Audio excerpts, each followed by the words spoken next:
हमारे वीर जवान क्या कर सकते हैं, देश क्या कर सकता है, ये लद्दाख में दुनिया ने देख लिया। लद्दाख में भारत और चीन के बीच चल रहे सीमा संघर्ष में भारतीय सेना आज हर मोर्चे पर चीन को पटकनी दे रही है।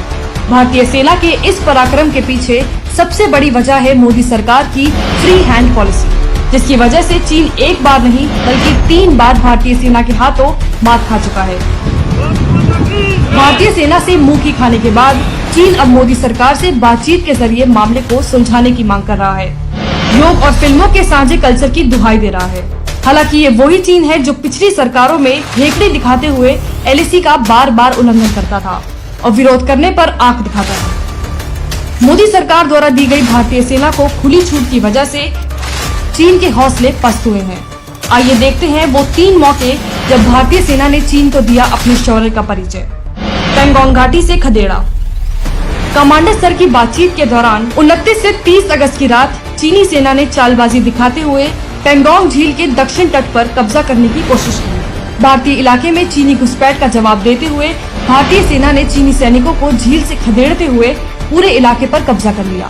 इतना ही नहीं, भारतीय सेना ने ब्लैक टॉप और चुमार घाटी भी फिर से कब्जा ली। ये सारा हिस्सा साल 1962 से चीन के कब्जे में था, लेकिन अब भारतीय सेना ने इस पर फिर से कब्जा जमा लिया है। ऊंचाई पर होने की वजह से ये पूरा इलाका सामरिक दृष्टि से भारत के लिए काफी अहम है। यहाँ से भारतीय सेना चीनी सेना पर 24 घंटे नजर रख सकती है। गलवान घाटी में खून का बदला खून। चीनी सेना ने एलएसी के पास पूर्वी लद्दाख की गलवान घाटी में अपना अस्थायी बेस बना लिया था, जिसको लेकर भारतीय सेना ने विरोध किया, जिसके बाद दोनों सेनाओं के बीच कमांडर स्तर की बातचीत हुई। लेकिन इसी बीच चीनी सैनिकों ने कायराना हरकत करते हुए 15 से 16 जून की रात पीछे से भारतीय सैनिकों पर हमला कर दिया, जिसका तुरंत जवाब देते हुए भारतीय सेना ने भी चीनी सैनिकों को ईंट का जवाब पत्थर से दिया। भारतीय सेना के पराक्रम से चीन इस कदर घबरा गया कि उसने अपने मृतक सैनिकों के आंकड़े तक छुपाए और शहीद सैनिकों का अंतिम संस्कार भी नहीं होने दिया। हालांकि वैश्विक मीडिया में भारत की इस वीरता का जमकर डंका बजा। डोकलाम में पीछे हटने को किया मजबूर। डोकलाम भारत के लिए सामरिक दृष्टि से एक बेहद महत्वपूर्ण पहाड़ी इलाका है। भूटान की सीमा क्षेत्र में पड़ने वाले इस हिस्से पर चीन अपना गैर कानूनी दावा जताता रहा है।